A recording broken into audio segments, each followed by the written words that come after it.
জর্ডানস লেম্মা জিনিসটা আমি এখানে বলবো ঠিকই, বাট আমি খুব ডিটেলসে যাব না, কারণ হচ্ছে এগুলো সব আমরা শিখছি so that we can use it to perform some complicated integrations, just এটুকুই না, এগুলো ফিজিক্স ইউজ হবে সেজন্য। তো ডিটেলসে আমি যাচ্ছি না, but let me just go through the topic Jordan's lemma, right? ধরো আমি এখানে ইয়েটা আঁকছি, যে এক্স ওয়াই প্লেনটা আঁকছি, রাইট? এবার ধরো আর হচ্ছে খুব বড় একটা ডিস্টেন্স, এদিকে মাইনাস আর, এক্স অ্যাক্সিস বরাবর, এবং একটা হাফ সার্কেল আঁকলাম আমি এরকম ভাবে। হুম। এবং একটা লুপ যেটা এরকম ভাবে যাচ্ছে। হুম। আর মোর জেনারেলি যদি বলি তো লুপটা এরকম ভাবে যাচ্ছে,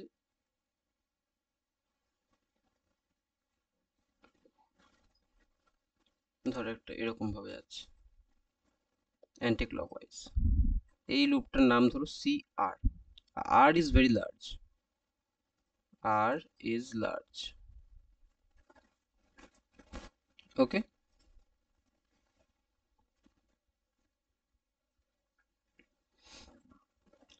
এই যে হাফ সার্কেল আঁকলাম, এটা রেডিয়াস ধরো আর নট।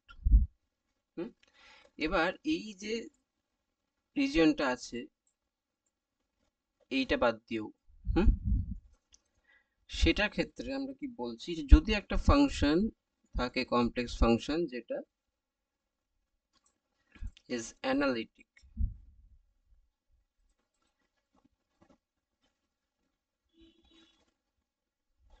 হুম। কোন রিজিয়নে? ইন দ্য রিজিয়ন, এই যে আপার হাফটা আছে না, এই রিজিয়ন অ্যানালিটিক হয়। হুম। আপার হাফটা বলতে আর, এটা অবশ্যই আর জিরো থেকে অনেক বড়, আর হচ্ছে অনেক লার্জ। এবং এই যে ফাংশনটা আছে এফ অফ জেড, এর ম্যাক্সিমাম ভ্যালু যদি এম আর হয়, হুম, যদি এর ম্যাক্সিমাম ভ্যালু এম আর হয়, এবং সাথে যদি এম আর জিরোর দিকে টেন্ড করে, as R tends to infinity, আর যদি অনেক বড় হয়ে যায়, তাহলে এই যে এফ জেড এর ভ্যালুটা ধীরে ধীরে জিরোর দিকে ইন্ডিকেট করবে। যদি এরকম হয়, ইন দ্যাট কেস, যদি এগুলো হয়, যদি এগুলো হয়, in that case limit r tends to infinity, integration over this cr, okay, integration over this cr, e to the power I a z f of z dz equals to 0 হবে। ওকে, এটা হচ্ছে জর্ডানস লেম্মার basic আইডিয়াটা। এটা কি করে use করব সেটা আগে দেখি, মানে একটা প্রবলেমের থ্রু দিয়ে দেখি।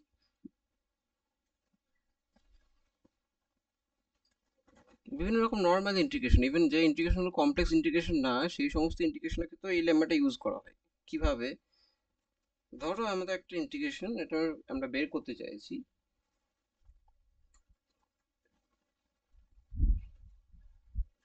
ইভ্যালুয়েট ইন্টিগ্রেশন, ক্লোজড ইন্টিগ্রেশন না এটা, zero to infinity sine x by x dx. এবার জেনারেল ওয়েতে ইন্টিগ্রেশনটা করা যেতে পারে, বাট কমপ্লেক্স যদি ইউজ করি, কম্পারেটিভলি ইজিলি আমরা এটা বের করতে পারি। ঠিক আছে,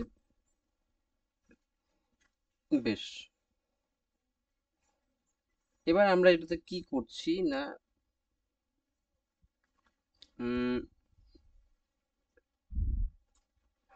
দেখো,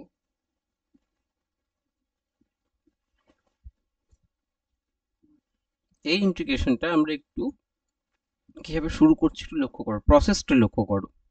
হুম।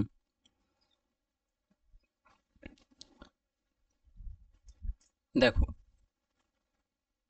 ধরো আমরা একটা ক্লোজড ইন্টিগ্রেশন নিচ্ছি e to the power i z divided by z. Dz. কিন্তু কিরকম লুপের ওপর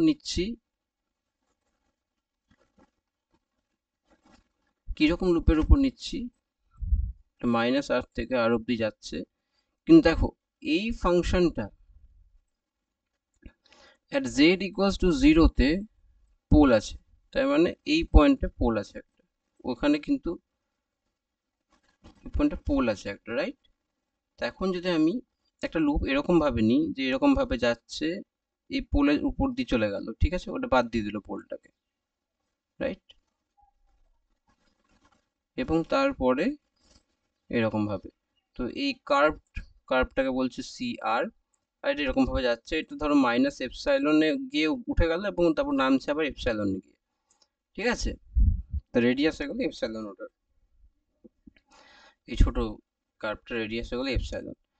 তাহলে আমরা কি বলতে পারি, এই যে ইন্টিগ্রেশনটা যদি সি কার্ভটা এই পুরো ব্লু কার্ভটাকে ইন্ডিকেট করে, হুম, সেক্ষেত্রে আমরা কি বলতে পারি যে এই ব্লু কার্ভটার ভিতরে তো আর কোনো পোল নেই না, এটা তো পোলটা বাদ দিয়ে দিয়েছি অলরেডি, তাহলে এটা আমরা বলতে পারি এটা জিরো হবে, যেহেতু কোনো পোল নেই।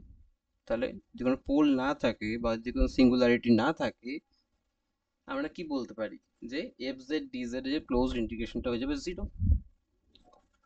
বেশ, তাহলে এই কার্ভটাকে আমি ভাঙি, এই কার্ভটা কিভাবে ভাঙতে পারি, মাইনাস আর থেকে এটা মাইনাস এপসাইলন অব্দি গেল ই টু দি পাওয়ার, এখন দেখো এক্স অ্যাক্সিস বরাবর যাচ্ছে, আমি কার্ভটাকে ভাঙছি, এখান থেকে এখানে ভাঙবো, তারপর এখান থেকে এটা নেব, তারপর এখান থেকে এটা নেব, তারপর আবার এখান থেকে এরকম ভাবে যাব। এখন খেয়াল করে দেখো যখন আমি এক্স অ্যাক্সিস বরাবর যাচ্ছি তখন জেড এর ভ্যালু তো এক্স এর না, কোনো ওয়াই তো নেই ওখানে আর।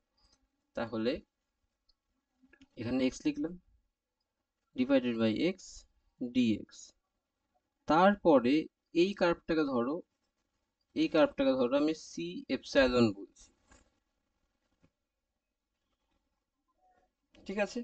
এই কার্ভটাকে ধরো আমি সি এপসাইলন বলছি, তাহলে সেই কার্ভটাকে আমি বলছি সি এপসাইলন। তাহলে এখানে যেহেতু এক্স ওয়াই দুটোই ভ্যালু থাকবে, তো e to the power i z dz, আর তারপর এপসাইলন থেকে আর অব্দি যাচ্ছি, রাইট? এপসাইলনটা খুবই ছোট, হ্যাঁ, epsilon tends to zero, epsilon থেকে আর অব্দি যাচ্ছি, তাহলে সেখানে আবার এক্স অ্যাক্সিস বরাবরই যাচ্ছে, তারপরে আবার এই কার্ভটা যাচ্ছি, এই অ্যান্টি ক্লকওয়াইজ যে সি আর কার্ভটা আছে ওটা হয়ে যাচ্ছে, তাহলে এখানে এটা সি আর,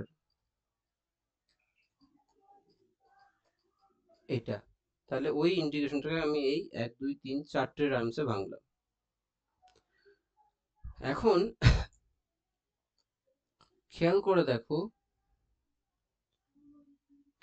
দেখো, যদি এখানে কি ছিল, e to the power i z divided by z, ধরো এফ জেডটা হচ্ছে 1/z, হুম, তাহলে as z tends to infinity, তাহলে এই এফ অফ জেড এর ম্যাক্সিমাম ভ্যালুটা 1/z, তার মানে ওটা টেন্ডস টু জিরো হচ্ছে, তার মানে জর্ডানস লেম্মাকে স্যাটিসফাই করছে, আর এমনিতেও,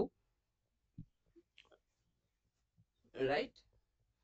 আর তাছাড়া উপরেরটাকে, এটা এমনিতে তো, দেখো খেয়াল করে এফ অফ জেডটা এমনিতে অ্যানালাইটিক, ওই একটা পার্টিকুলার পয়েন্টকে ছাড়া, রাইট? তাহলে জর্ডানস লেম্মা ইউজ করে একটা পার্টিকুলার পয়েন্ট বলতে কোন পয়েন্টটা, 0 পয়েন্ট ছাড়া, ওটা অ্যানালাইটিক, ওই পয়েন্টটা আমরা নিচ্ছিও না। তাহলে জর্ডানস লেম্মা ইউজ করে এর ভ্যালু যদি আমি জিরো বসাই, তাহলে কি বলতে পারি, এটা into F of Z D Z এই সি আর কার্ভটাতে, হুম, এই জর্ডানস লেম্মা ইউজ করছি, এই এর জায়গাতে আমি জিরো নিয়েছি, ঠিক আছে, এই জায়গায় জিরো নিয়েছি আমি, এইটা যদি কার্ভটা বরাবর যদি করি, তাহলে এটা হবে জিরো। তাহলে আমি কি পাচ্ছি, না সরি, জেড এর ভ্যালু এখানে ওয়ান নিই, তবেই তো আমাদের যে এক্সপ্রেশন গুলো আছে ওর সাথে ম্যাচ করবে না। তাহলে e to the power i z z equals to zero C R curve দিয়ে, রাইট? তাহলে কি পেলাম, না এই টার্মটা জর্ডানস লেম্মা ইউজ করে জিরো পেয়ে গেলাম। আর পরে রইলো কি কি টার্ম, সেগুলো লিখি। তো পরে রইলো একটা হচ্ছে R to epsilon e to the power i x by x dx plus minus R to to minus epsilon e to the power i x by x dx, আর এদিকে সি এপসাইলন যেটা আছে e to the power i z by z dz equals to 0, right? বেশ, fine. তাহলে একটা কাজ করি, এই ইন্টিগ্রেশনটাকে একটু মডিফাই করছি, হ্যাঁ? ধরে নাও যে x equals to minus t, তাহলে ইন্টিগ্রেশনটা কি হবে? E to the power minus i t divided by minus t, আর তাহলে কি হবে? ডিএক্স হচ্ছে মাইনাস ডিটি, তাহলে এটা মাইনাস ডিটি, মাইনাস মাইনাসে প্লাস হয়ে গেল নিচেরটা। ওকে, আর লিমিট তাহলে এটা এক্স এর লিমিট ছিল, এখন কিসের লিমিট হবে? টি এর লিমিট হবে, ডিটি দিয়ে দিয়েছি। তাহলে এক্স যদি মাইনাস টি হয়, যখন এক্স এর ভ্যালু মাইনাস আর, তো টি এর ভ্যালু আর, আর ওদিকে এটা এপসাইলন হয়ে যাবে, রাইট? এবার টি কে আমি আবার রিপ্লেস করে দিতে পারি কি দিয়ে? টি কে রিপ্লেস করতে পারি, সরি, টি কে রিপ্লেস করতে পারি আবার যে কোনো প্যারামিটার দিয়ে, এক্স দিয়ে। ইন্টিগ্রেশন করে যখন লিমিট বসিয়ে দেবো আর থোড়ি না ম্যাটার করবে আমি এক্স নিয়েছিলাম না টি নিয়েছিলাম। তাহলে খেয়াল করে দেখো, এখানে একটা মাইনাস সাইন না, এই ইন্টিগ্রেশনটা এটাতে চেঞ্জ হয়ে গেল, ঠিক? তাহলে আমি যদি এটা মুছে দিই, এটা মনে রাখবে চেঞ্জটা হলো। তাহলে পরের লাইনটা কি লিখছি দেখো খেয়াল করে, পরের লাইনটা যেটা হবে সেটা হলো R to epsilon e to the power i x by x, এখানে আবার R to epsilon e to the power minus i x by x dx. এবার এই ইন্টিগ্রেশনটা কি হচ্ছে সেটা আগে চেক করে তারপর এখানে লিখে নিচ্ছি, দাঁড়াও। তাহলে ওইদিকে ইন্টিগ্রেশনটা কি ছিল? ওই সি এপসাইলন বরাবর e to the power i z by z, এটা ছিল। এখন এই ছোট্ট ইয়েটাতে আমরা কি লিখতে পারি? এই ছোট্ট কার্ভটাতে এটা রেডিয়াস হচ্ছে, এটা সেন্টারে আচ্ছা, অরিজিনটা সেন্টার, রেডিয়াস হচ্ছে এপসাইলন বললাম। তাহলে আমি এটা mod Z equals two epsilon বলতে পারি, তাহলে জেড ইকুয়ালস টু কি বলতে পারি? Epsilon e to the power i theta, right? ওই ছোট্ট মাত্র এইটার জন্য এটা হচ্ছে, রাইট? এইটার জন্য। তাহলে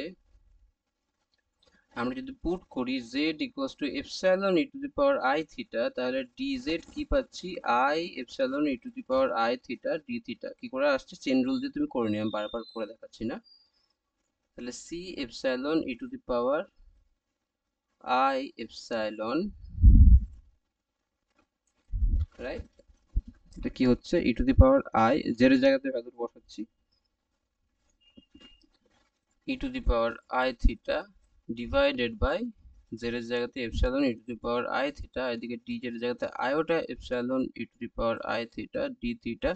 তাহলে সি এর ইন্টিগ্রেশনটা এখন থিটা কোনখান থেকে কোনখান অবধি আছে? 0 টু পাই অবধি আছে না, অর্ধেকটা এখানে আছে, পুরো সাইকেল তো নেই, 0 টু পাই অবধি। এখন খেয়াল করে দেখো, এটা তো কেটে গেল, রাইট? আর এপসাইলনটা এবার খেয়াল করে দেখো, এপসাইলন কি? এপসাইলনটা অনেক ছোট, তাহলে এইটা টেন্স টু যদি 0 বসিয়ে দিই, তাহলে আমার উপরে কি পড়ে রইলো? 1 ডিভাইডেড বাই 1, আই পড়ে রইলো ডি থিটা 0 টু পাই, তার মানে আই বেরিয়ে গেল, d theta 0 to pi integration করো থিটা উপর লিমিট, তাহলে এটা পাই মাইনাস 0, তাহলে আই পাই, রাইট? তাহলে ওই ইন্টিগ্রেশনের ভ্যালু এখানে ডিরেক্টলি বসিয়ে দিলাম, আই পাই। এবার এপসাইলন টেন্স টু 0 যদি বসাও, তাহলে এই জায়গাতে যেখানে এপসাইলন, ওটা মোটামুটি আমি 0 লিখে দিতে পারি। আর আর তো টেন্স টু ইনফিনিটি না, আর টেন্স টু ইনফিনিটি কখন ইউজ করলাম? এই জর্ডানস লেম্মা যখনই করেছি, তার মানে আর টেন্স টু ইনফিনিটি। তাহলে আমি এবার কি লিখতে পারি? আমি এটা তাহলে মুছে দিচ্ছি এখন, ঠিক আছে, রাইট? তাহলে infinity to 0 e to the power i x by x dx plus infinity to 0 e to the power minus i x by x dx plus i pi equals to 0। তা লিমিট কি ছিল এখানে, আর tends to infinity.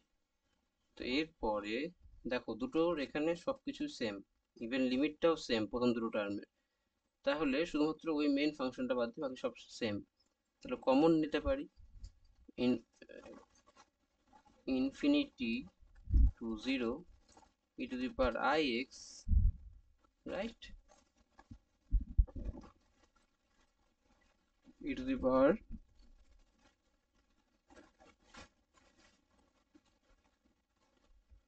I x. এক second, আমি মনে হচ্ছে কিছুটা গন্ডগোল করে দিয়েছি। এটা যাচ্ছিল কোত্থেকে বলতো, সরি সরি, এটা মাইনাস আর থেকে মাইনাস এপসাইলন অব্দি যাচ্ছিল, এখানে এপসাইলন থেকে আর অব্দি যাচ্ছিল, রাইট। তাহলে এখানে এপসাইলন থেকে আর অব্দি যাচ্ছিল,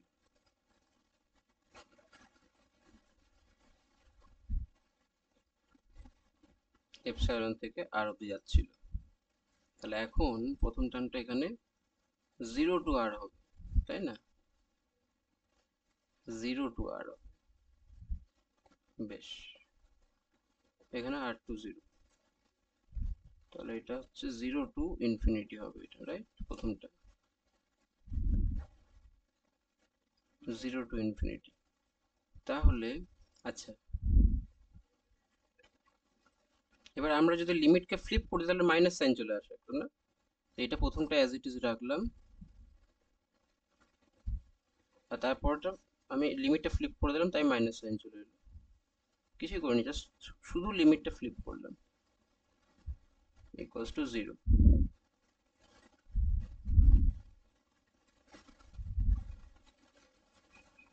তাহলে এখন যদি আমি কমন নিয়ে নিই তাহলে কি পাচ্ছি, e to the power i x minus e to the power minus i x by x equals to minus i pi. এবার আমরা কি জানি, sine x equals to e to the power ix minus e to the power minus ix divided by 2i। তাহলে এইটা কি হচ্ছে, 2i into sin x, right? The integration 2i into sin x by x dx equals to minus I pi।